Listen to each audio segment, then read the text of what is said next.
लेकिन अगर कोई सरकार अपने बच्चों को उसका गला घोटने पे उतारू हो जाए तो वो फिर सरकार निष्पक्ष सरकार नहीं है मान्यवर। वो उसका पैसा खाते हो, अरे राम मंदिर में घोटाला करते बैठो, अरे राम मंदिर का चंदा खाते हो, अरे चंदा चोरो बैठो, चंदा चोरो बैठो, चंदा चोरो बैठो। श्री संजय सिंह दोनों ही कह रहे हैं एक दूसरे को।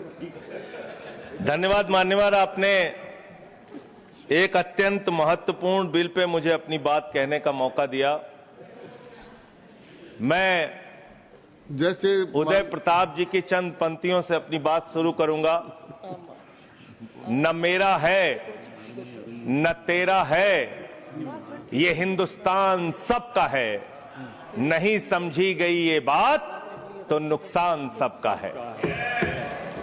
न तेरा है न मेरा है, ये हिंदुस्तान सबका है, नहीं समझी गई ये बात तो नुकसान सबका है।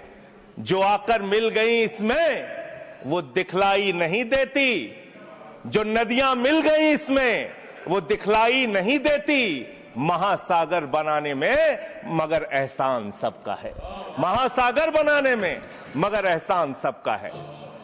मान्यवर, हम लोग बचपन से एक शब्द सुनते आए, सरकार माई बाप। सरकार माई बाप यानी कि जो सरकार होती है वो लोगों की माई बाप होती है, मां की तरह ख्याल रखती है, पिता की तरह ख्याल रखती है। लेकिन अगर कोई सरकार अपने बच्चों को उसका गला घोटने पे उतारू हो जाए तो वो फिर सरकार निष्पक्ष सरकार नहीं है मान्यवर। वो सौतेली मां है, वो सौतेली मां है, उसका व्यवहार सौतेला है।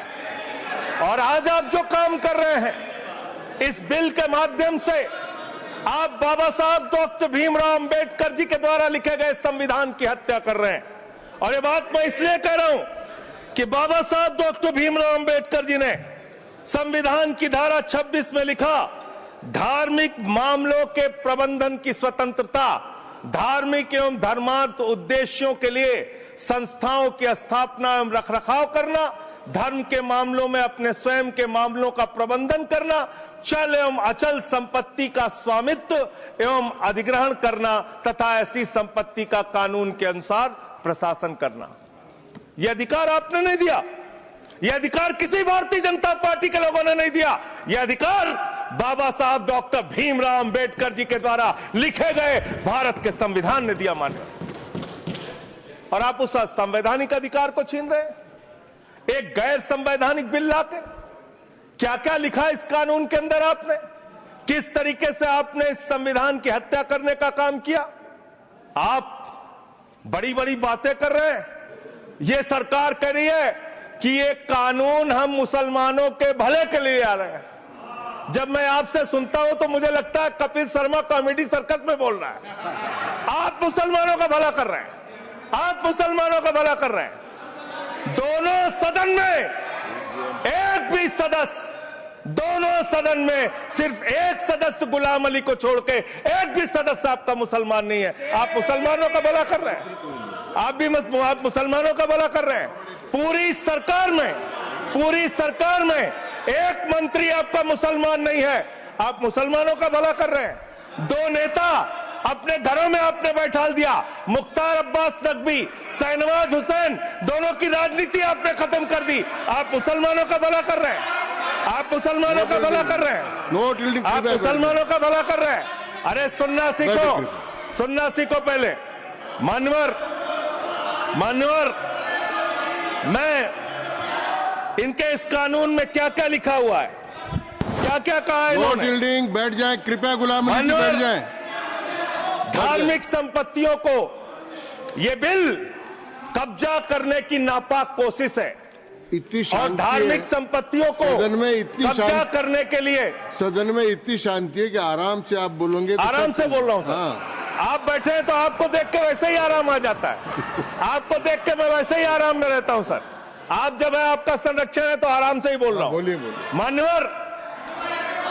मान्यवर, धार्मिक संपत्तियों को कब्जा करने की एक कोशिश है, इसलिए इस बिल पर न हिंदू को खुश होना चाहिए, न सिख को खुश होना चाहिए, न ईसाई को खुश होना चाहिए, न जैन को खुश होना चाहिए, न बौद्ध को खुश होना चाहिए, क्योंकि नंबर सबका आएगा।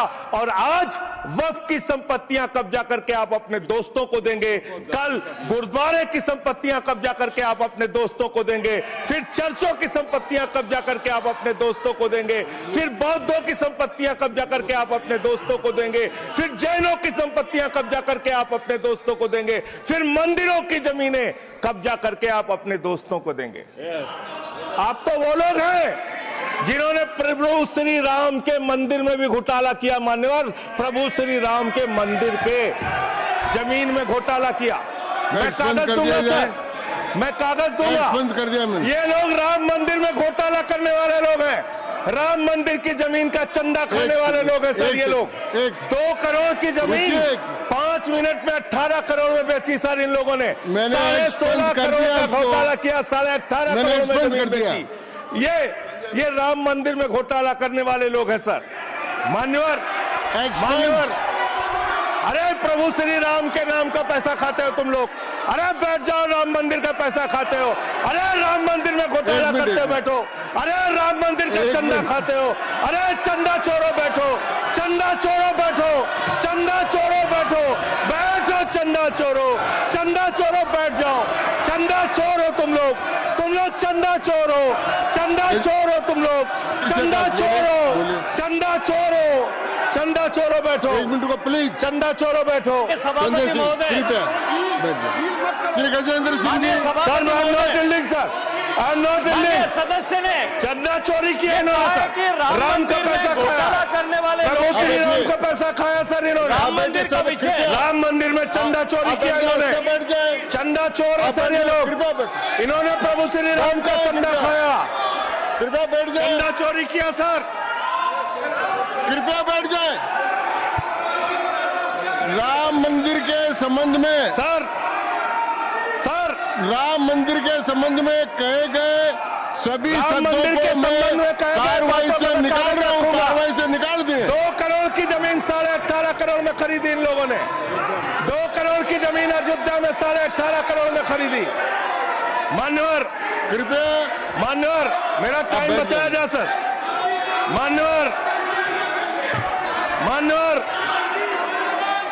टाइम पॉज कीजिए सर, टाइम पॉज कीजिए, बैठाइए इनको। Point of order, allow sir. I am not yielding sir. Point of order, Bhupendra Yadav please sit down.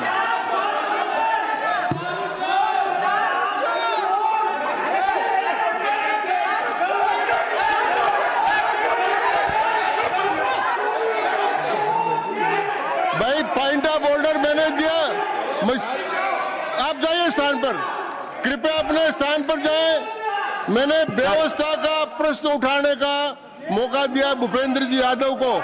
आप सब लोग अपने स्थान पर जाएं, कृपया अपने स्थान पर चले जाएं, कृपया अपने स्थान पर जाएं, कृपया बैठे।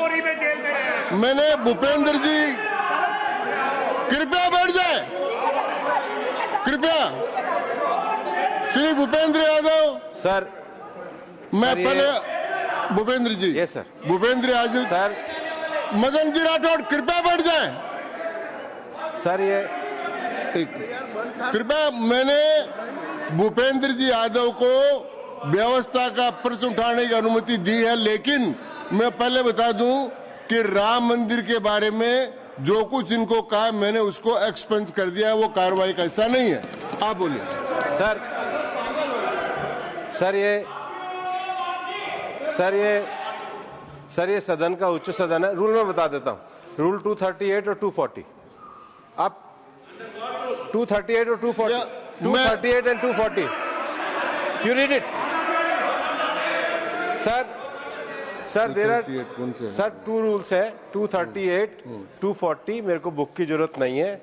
हाउ टू स्पीक, ये 238 है सर। 240 बड़ा इंपॉर्टेंट है जी सर। कोई भी सदस्य अगर इररिलेवेंट बोलता है, अगर तो ये चेयर की पावर है कि उस सदस्य को रोक सकते हैं। जो विषय डिबेट से जुड़ा हुआ नहीं है, जो विषय सदन से जुड़ा हुआ नहीं है, इररिलेवेंट विषय को आपको रोकने का अधिकार है। जो सदस्य संजय सिंह जी बोल रहे थे वो इरिलीवेंट है। तीसरा एक और विषय सर, 238 में बोलने के बाद जो असंसदीय शब्द है, किसी भी पार्टी के बारे में, किसी के बारे में जो असंसदीय शब्द है वो बोले गए हैं तो उसकी भर्त्सना भी हाउस पूरी तरीके से करता है और उसको हटाता है। माननीय Tiruchi Shiva. Sir, I also stand on the. Please, I am allowing Mr. Tiruchi Shiva. I also stand on the same rule, sir. 238 and 240. You didn't quote 238. You remember 240, but 238 you are well versed, I know, but you are not quoted. Nothing refer, only the rule number. Yes, yes. Refer to any matter of fact on which a judicial decision is pending. No. Make a personal charge against a member. No. Please. What is? Please. Kindly listen. Hello, please. I'm on a point of order. I'm on a point of order. I'm on a point of order. Point of order आपने allow किया है। What is that? Point of order आपने allow किया है। Rule 240. बैठ जाए। Sir. सुन ले एक बार। Sir. मैं निर्णय मुझे करना, आप तो सुन तो लें। आप बैठे। Mr. Vice Chairman, only 240. 240 which मैंने is quoted, दोनों sir. 238, Sir, sir. 240 दोनों देख लिए। Please, sir. हाँ। Rule 240 says, the chairman, after having called the attention of the council to the conduct of a member who persists in irrelevance or in tedious repetition, you didn't call, sir. Whether it is irrelevance or repetition has to be decided by the chair. So, the chairman. आप सुनो ना भाई, please. Hello, listen. please. I am speaking to the chair. Please तो I am speaking to the chair. इधर देखिए ना। Sir, it is leaving, we leave it to your discretion and Yes. decision, sir. Yes. And not it is repetition or irrelevance can be decided by any other member, sir. Only you, sir. Okay, thank you. मैंने श्री भूपेंद्र जी यादव ने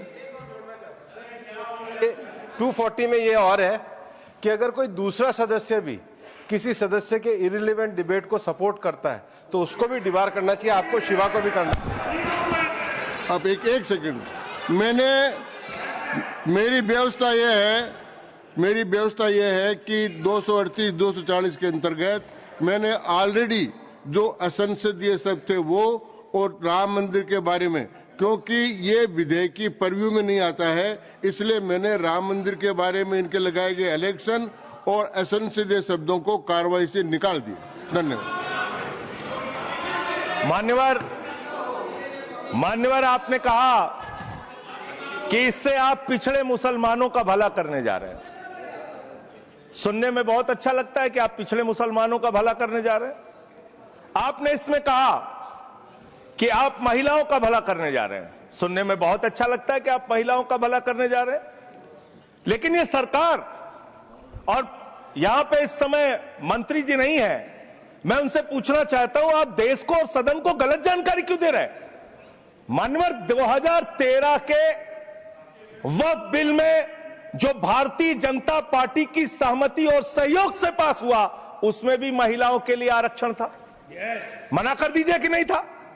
मना करिए कि हम गलत बोल रहे हैं। मानवर, मंत्री जी ने कहा 1 करोड़ सुझाव आया। मैं आपसे पूछना चाहता हूं, कितने करोड़ ईमेल आए, कितने करोड़ पत्र आए, कितने करोड़ सुझाव आए? पूरे देश को जानकारी दीजिए और मैं आपको दावे के साथ कह सकता हूं, जब पूरा सच सामने आएगा तो देश को पता चलेगा कितने लोग इस बिल के विरोध में थे, कितने लोग इस बिल के समर्थन में थे। मैं जेपीसी का सदस्य था मानवर, मैं कह रहा हूं आपसे लाइए। और आप पिछड़े मुसलमानों का भला करना चाहते हैं? मैं आपसे हाथ जोड़कर निवेदन करता हूं, विनती करता हूं, और हमारे जो मित्र उधर भी हैं, अगर आप मेरी बात से सहमत हैं तो समर्थन करना। समाज में छुआछूत को, बीमारी को मिटाने के लिए चलिए उठाते हैं कदम, और अगले सत्र में एक बिल लेके आइए। जितने भी हिंदुओं की कमेटियां हैं, ट्रस्ट है, बोर्ड है, उन सारे ट्रस्ट और कमेटियों में 80% आरक्षण दलित, आदिवासी और पिछड़े हिंदुओं को दीजिए। मैं समर्थन करूंगा आपका, माला पहनाऊंगा आपको। आप पिछड़ों का भला करने की बात करते हैं, आप दलितों का भला करने की बात करते हैं। आपकी मातृ संस्था आरएसएस 100 साल तक आपने एक भी दलित, पिछड़ा और आदिवासी, एक भी महिला को आज तक आरएसएस का प्रमुख नहीं बनाया। आप दलितों और पिछड़ों और आदिवासियों की आरएसएस के बारे में भला करने की बात करते हैं। माननीय इस बिल में क्या लिखा है? आप जो भी बातें इस विधेयक के अलावा बोलेंगे उन सबको मैं एक्सप्लेन सर, ये करूंगा। क्या उसमें सत्य नहीं है? क्या ये सच नहीं है? सर, मेरा टाइम रोका जाए। और सर, बिल के बारे में बात करते हैं। माननीय मंत्री जी ने कहा आज आप इस बिल को पास कर रहे हैं, आज आपका सीना चौड़ा हो रहा है, आपको लग रहा है एक धर्म के अधिकार को आप छीन रहे हैं। नहीं, कल को आप सभी धर्मों की धार्मिक संपत्तियां छीन के आप अपने दोस्तों का देने का काम करेंगे। मैं फिर इसको दोहरा रहा हूं और फिर इसको कह रहा हूं कि आप ये करेंगे, धार्मिक संपत्तियों के कब्जा करने का काम करेंगे। और किसी गलतफहमी में मत रहिए। आपको लोकसभा के चुनाव में मात्र 36% वोट मिला है। इस देश की 64% आबादी आज भी आपके खिलाफ है, आज भी आपके खिलाफ खड़ी है। किसी गलतफहमी में मत रहिए। बड़ी बड़ी सत्ता उखड़ गई और चली गई। मान्यवर, आपने इसमें लिखा बिल के अंदर कि वक्फ कमेटी के अंदर गैर मुसलमान इसका सदस्य बन सकता है। आप क्या गुरुद्वारा कमेटी के अंदर गैर सिख को मेंबर बना सकते हैं? क्या ईसाई कमेटी के अंदर गैर ईसाई को सदस्य बना सकते हैं? क्या बौद्धों की कमेटी के अंदर गैर बौद्ध को, क्या जैनों की कमेटी के अंदर गैर जैन को आप मेंबर बना सकते हैं? और इतना ही नहीं, क्या आप हिंदुओं के ट्रस्ट में, मंदिर के ट्रस्ट में आप क्या गैर हिंदू को मेंबर बना सकते हैं? नहीं बना सकते, नहीं बना सकते। आप एक झूठ फैला रहे हैं देश भर में, देश भर में झूठ फैला रहे हैं। आप कह रहे हैं ये मैं पढ़ रहा हूं राम मंदिर का, सर, राम मंदिर ट्रस्ट। झूठ शब्द असंसदीय है, जो असंसदीय शब्द उनको निकालते जाइए। सत्य से परे, सत्य से परे। सर, ये प्रभु श्री राम के मंदिर का ट्रस्ट, मैं इसका समर्थन करता हूं। नहीं, आप सर, मैं इसका समर्थन कर रहा हूं। ये सब्जेक्ट नहीं है सर, समर्थन कर रहा हूं। सुन तो लीजिए, आप कहे से नहीं सुनूंगा। डिस्ट्रिक्ट मजिस्ट्रेट प्रोसीडिंग में नहीं आएगा।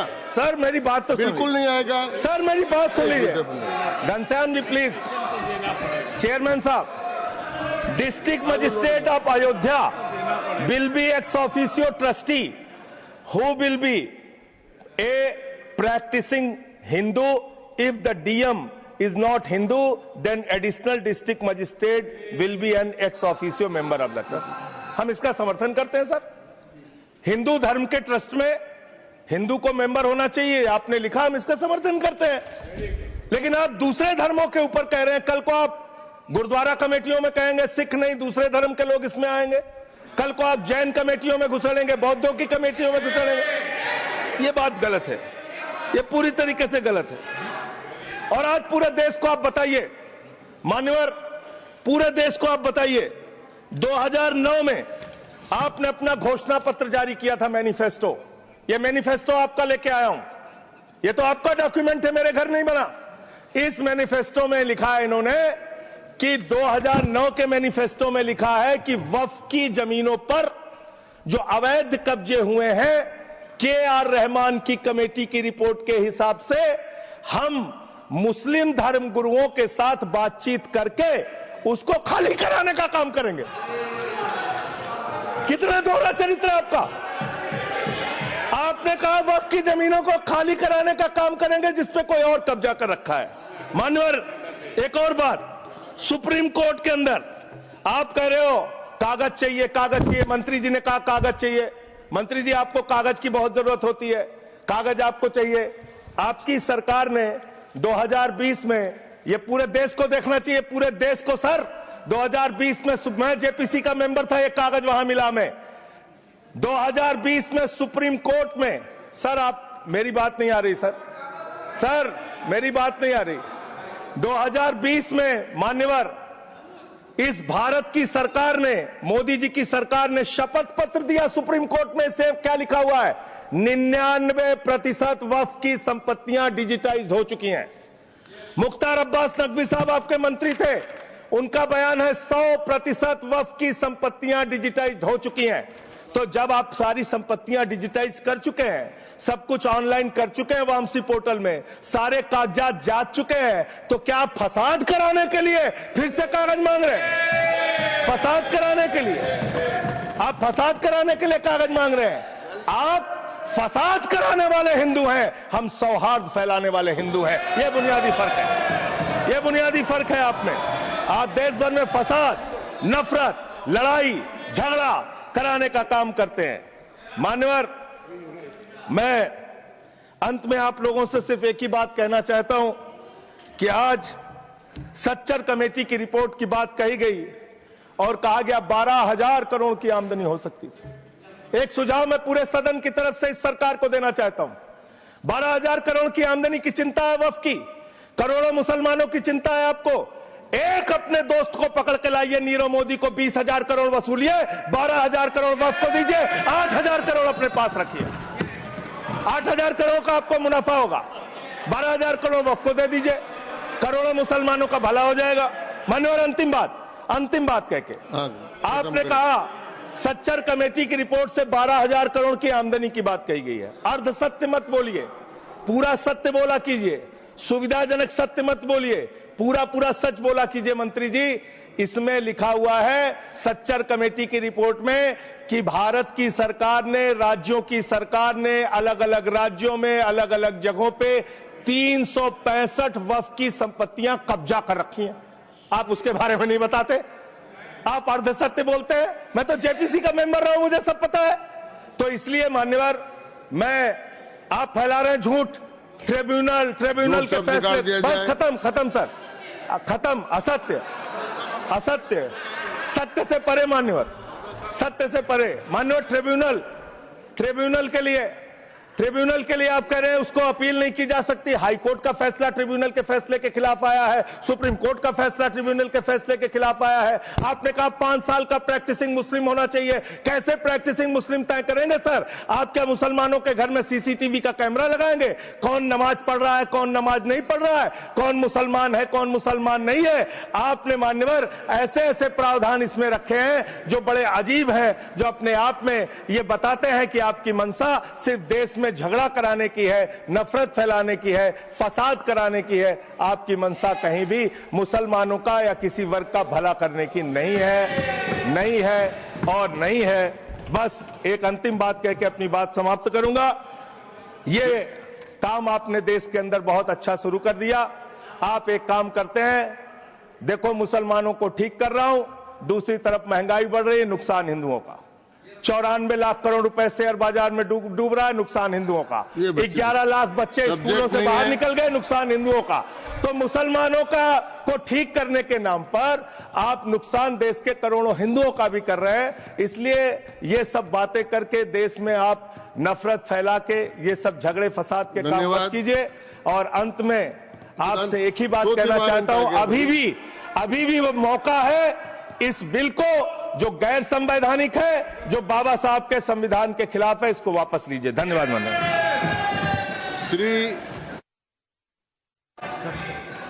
दूंगा ही।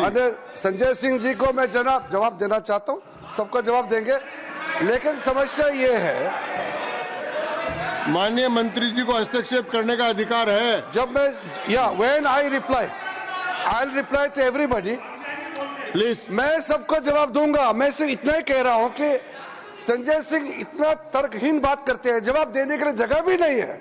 वो पॉइंटलेस बात करता है, बिल से संबंधित नहीं, इधर उधर का बात करता है।